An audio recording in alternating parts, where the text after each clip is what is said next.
Let me tell you something that is going to be uncomfortable to hear. You already know the truth. You have known it for a long time. Somewhere beneath the exhaustion, beneath the confusion, beneath the constant replaying of conversations in your mind at 2 a.m, you already know. You know that something was deeply wrong. You know that the person you loved, the person you gave everything to, the person you rearranged your entire identity for, was not who they told you they were. And the reason you are here right now, listening to this, is not because you are weak. It is because you are finally ready. You are ready to hear what your nervous system has been screaming at you for months, maybe years. You are ready to stop explaining away the knot in your stomach. You are ready to stop calling cruelty complexity. You are ready to stop mistaking chaos for passion. And I need you to stay with me here, because what I am about to walk you through is not just advice. It is not a pep talk. It is a psychological reclamation of everything that was taken from you, and I need you to hear every single word. Before we go any deeper, if this is the first time you have found this channel, I want you to do something small but significant right now. Subscribe. Not because I am asking for numbers, but because this channel exists for one reason and one reason only: to give you the psychological clarity that narcissistic abuse deliberately destroyed. Every video here is designed to help you see clearly again, to feel safe in your own mind again, to rebuild the identity that was systematically dismantled. Subscribe because you deserve a place that speaks to the truth you were punished for seeing. Stay here. This is where the fog begins to lift. Now let us begin with the thing no one tells you about narcissistic abuse. The most powerful thing you will ever do is not confronting them. It is not exposing them. It is not winning the argument. It is not getting the last word. It is not making them see what they did.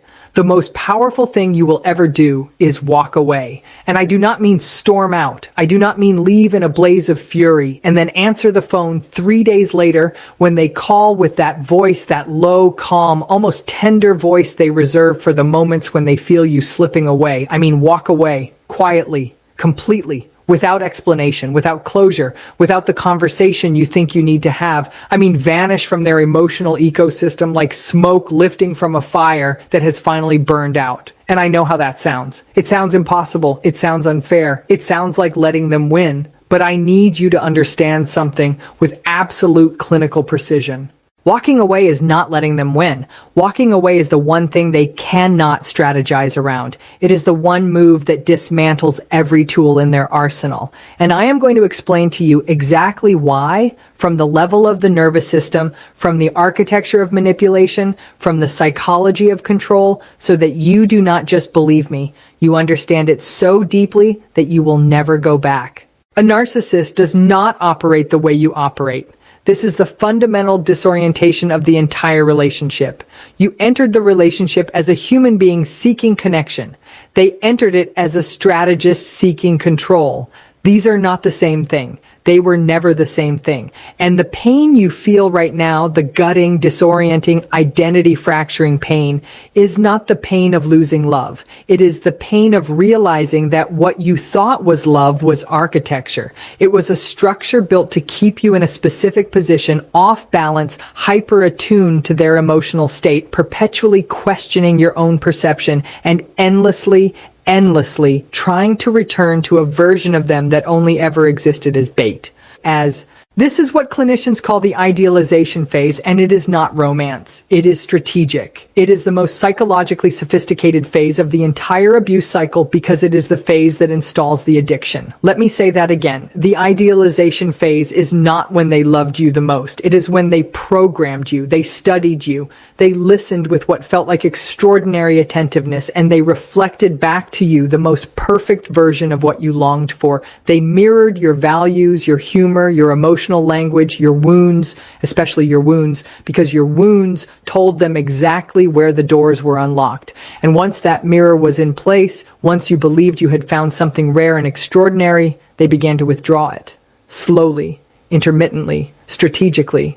And this is where the trauma bond begins. Intermittent reinforcement is the most powerful conditioning schedule known to behavioral psychology. It is more powerful than consistent reward. It is more powerful than consistent punishment. It is the unpredictable alternation between warmth and withdrawal, between affection and coldness, between being seen and being erased, that creates a neurochemical dependency in the brain that mirrors substance addiction. I need you to hear that.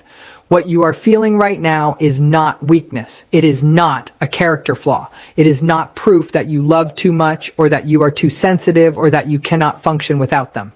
What you are feeling is a neurological response to a pattern of intermittent reinforcement that was installed deliberately and maintained strategically. Your brain is responding to the withdrawal of a stimulus it was conditioned to depend on. That is not love. That is captivity dressed in the language of intimacy.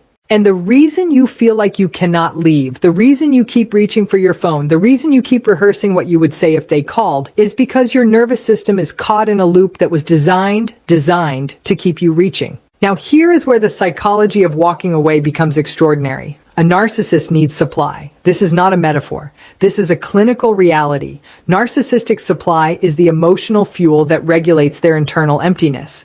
It can come in the form of admiration, attention, fear, conflict, longing, even your hatred, especially your hatred. When you fight with them, you are giving supply. When you cry and beg them to understand, you are giving supply. When you write the long message explaining how much they hurt you, you are giving supply. When you check their social media, even if they do not know you are doing it, you are orienting your psychological energy toward them, which keeps the bond alive in your nervous system.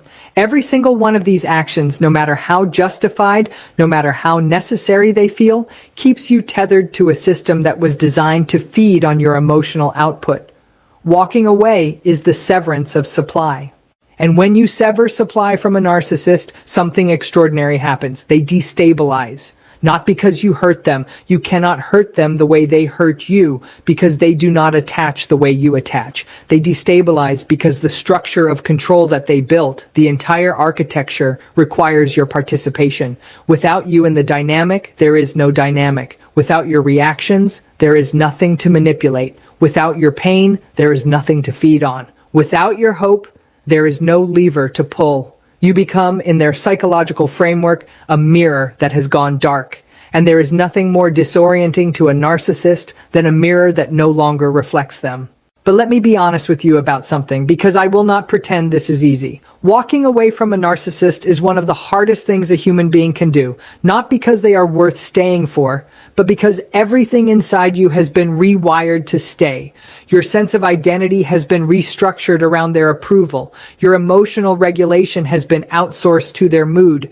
Your self-worth has been made conditional on their validation.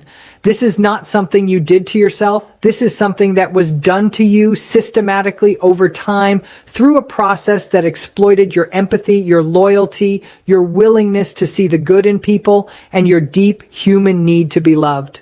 And I want to be very clear about this. The traits that made you vulnerable to narcissistic abuse are not flaws. They are capacities. They are the very capacities that make you capable of profound love, deep connection, and extraordinary resilience. The narcissist did not target you because you were broken. They targeted you because you were open. And the healing is not about closing that openness. It is about learning to direct it toward people who are safe. Now let us talk about the cognitive dissonance, because this is where most people get trapped. Cognitive dissonance is the psychological discomfort of holding two contradictory beliefs at the same time. In the context of narcissistic abuse, it sounds like this.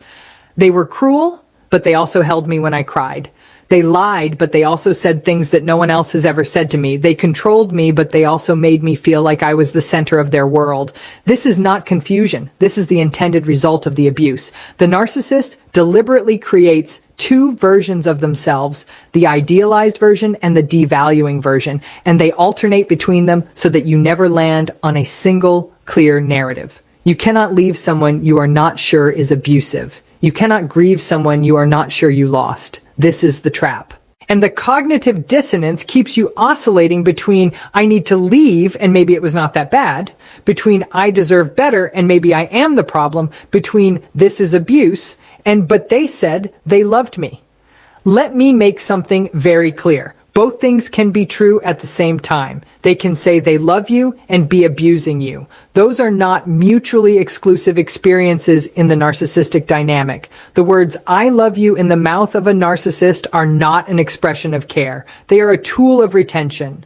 And once you understand that, once you truly let that settle into your body, not just your mind, the dissonance begins to resolve. Not all at once, not painlessly, but it begins. If you are still with me, and I believe you are, I want you to take a breath right now, a real one, not the shallow survival breath you have been taking for months, a deep, slow, intentional breath. Because what we are doing right now is not just intellectual, it is somatic. Your body has been in a state of chronic hypervigilance. Your nervous system has been locked in fight or flight for so long that you have forgotten what safety feels like in your own skin. And part of the reason I built this channel the way I did, part of the reason every video is structured to not just inform you, but to regulate you, is because I understand that narcissistic abuse is not just a psychological injury. It is a full body experience. It lives in your chest. It lives in your stomach. It lives in the tension in your jaw and the way you hold your breath when your phone buzzes. And healing is not just about understanding what happened. It is about teaching your body that it is over. So if this channel has become a place where you feel even a little bit safer, a little bit clearer, a little bit more like yourself, then subscribe now. Not later, now. Make it a decision. Make it an act of reclamation. Every time you come back here, you are choosing your own mind over the fog they installed. You are choosing truth over manipulation. You are choosing yourself. And that choice, that quiet, consistent choice, is the foundation of everything we are building together. Let me reframe something for you now that I think will change the way you see this entire experience. You came here looking for revenge, or maybe you did not use that word, but the feeling is there. The desire for them to feel what you felt. The desire for them to understand. The desire for consequence. And I will not tell you that feeling is wrong, because it is not. It is a natural, healthy, deeply human response to injustice. But I want to offer you a reframe that is more powerful than any revenge fantasy you have ever entertained. The greatest revenge on a narcissist is not making them suffer. It is becoming someone they can no longer reach. Not emotionally, not psychologically, not energetically. The greatest revenge is regulation. Let me say that again, because I need it to land in your nervous system, not just your intellect. The greatest revenge is regulation. It is the moment your heart rate no longer spikes when you see their name. It is the moment you can drive past their street and feel nothing. It is the moment someone mentions them and your body does not brace.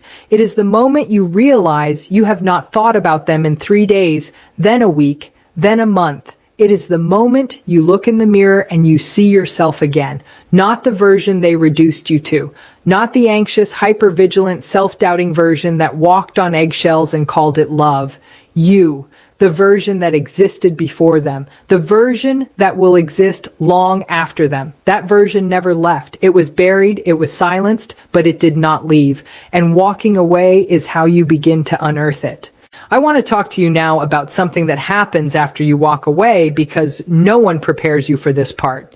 After you leave, the narcissist will likely attempt to re-engage. This is called a hoover, and it is not a sign that they miss you. It is a sign that they have noticed the supply has stopped. The hoover can look like many things. It can look like a sudden apology. It can look like a medical emergency. It can look like a message from a mutual friend who just happened to mention them. It can look like them showing up at a place they know you will be. It can look like an innocent question about something you left behind. It can even look like rage, because conflict is also engagement, and engagement is supply. You need to understand this mechanism so clearly, so viscerally, that when it happens, and it likely will, you are not destabilized by it. You are not flattered by the apology. You are not frightened by the anger. You see it for what it is, a system attempting to reboot itself.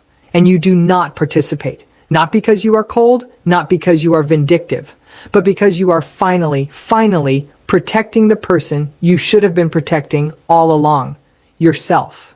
Let me speak now to the identity piece, because this is where the deepest healing lives. Narcissistic abuse does not just hurt you, it displaces you. It moves you out of your own center and into orbit around another person. Over time, you lose access to your own preferences, your own opinions, your own emotional responses. You start to confuse their reactions for your feelings. You start to filter every decision through the question of how will they respond. You stop trusting your own perception because it has been challenged so many times that you have internalized the doubt. This is not a personal failure. This is the predictable result of sustained psychological manipulation. And the path back to yourself is not dramatic. It is quiet. It is small. It is choosing what you want for dinner without asking anyone. It is noticing that you feel sad and not immediately analyzing whether you have the right to feel that way. It is saying no without giving a reason. It is looking at your life and asking not what would keep the peace, but what would make me feel alive. These are not small things. In the aftermath of narcissistic abuse, these are radical acts of selfhood, and every single one of them is a brick in the foundation of a life they cannot touch. Boundaries. Let us talk about boundaries. Not the word, because the word has been diluted beyond recognition. Let us talk about what a boundary actually is in the context of narcissistic abuse recovery. A boundary is not a wall you build to keep people out. A boundary is a declaration of what you are no longer willing to lose yourself to. It is not aggressive. It is not punitive. It is the quiet, immovable knowledge that you will no longer abandon yourself to maintain a connection with someone who was never actually connecting with you. And here's what makes boundaries so powerful in relation to a narcissist. A narcissist experiences your boundary as an injury, not because you have harmed them, but because you have disrupted their access. You have locked a door they believed would always be open, and their response to that locked door will tell you everything you need to know about the nature of the relationship. A person who loves you will respect the boundary. A person who is controlling you will rage against it. Remember that. Let it be your compass. And now I want to speak to something that may be the most important thing I say in this entire script. Indifference, not hatred, not bitterness, not the performative moving on that you post about on social media while you are still crying in the shower. Real indifference, the kind that lives in your body, not just your words. Indifference is the final stage of narcissistic abuse recovery, and it is also the narcissist's greatest fear, because hatred is still a connection, anger is still a thread, but indifference is silence. Indifference is the void, and a narcissist cannot manipulate the void. They cannot charm it, provoke it, guilt it, seduce it, or threaten it. When you reach genuine indifference, you have done something they never believed possible. You have made them irrelevant. And the beauty of indifference is that it is not something you force. It is something that arrives naturally when you have done the deep work of re-inhabiting your own life. It arrives when your nervous system has finally down-regulated. It arrives when your identity is no longer defined by what happened to you, but by who you are becoming. It arrives when you realize, one ordinary morning, that you are thinking about your own future instead of their past. I want to close by speaking directly to you, not to an audience. To you, the person who has listened this far, the person who recognized themselves in every word, the person whose hands might be shaking a little right now because something in this script has made contact with a truth you have been carrying alone for far too long. You are not crazy. You were gaslit. You are not too sensitive. You were systematically destabilized. You are not unlovable. You were chosen by someone who needed to control what they could never authentically earn, and walking away, the real walking away, the kind where you stop looking back, the kind where you stop hoping they will change, the kind where you grieve not the person but the illusion of the person, that is not giving up. That is waking up, and it will be the hardest thing you have ever done, and it will also be the thing that saves your life. If this reached you, if something in this shifted, even slightly, the way you see your situation, I want you to subscribe to this channel right now. I want you to make this space a part of your recovery, not because you need someone to tell you what to think, but because you need a place that reflects the truth back to you when the world, and especially the narcissist, is working overtime to distort it. This is your space. This is where your clarity lives. Subscribe, come back, and every time you do, know that you are choosing yourself again. And that choice, repeated, becomes a life. Now, I want you to sit with something. I want you to sit with the fact that the person you were before this, the person who trusted freely and loved openly and believed that if they just gave enough, it would be enough, that person was not naive. That person was brave. And the person you are becoming, the one who can hold both the grief and the clarity, the one who can love without disappearing, the one who can sit in silence and not feel the need to fill it with someone else's chaos, that person is not a reaction to what happened to you.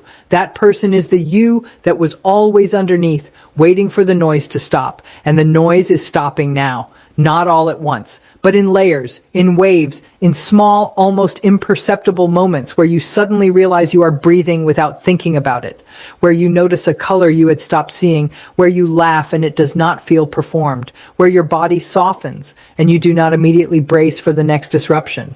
This is what coming home to yourself feels like. It does not feel dramatic, it feels quiet. It feels like something you almost missed. And the narcissist will never understand it. Not because they are incapable of understanding, but because understanding this would require the very thing they have spent their entire life fleeing from: the willingness to be still, the willingness to feel, the willingness to exist without an audience. And you who are listening, you who walked through fire and are still here, you who are choosing yourself maybe for the first time in your entire life, you are already doing the thing they told you you could not do. You are already becoming someone they cannot.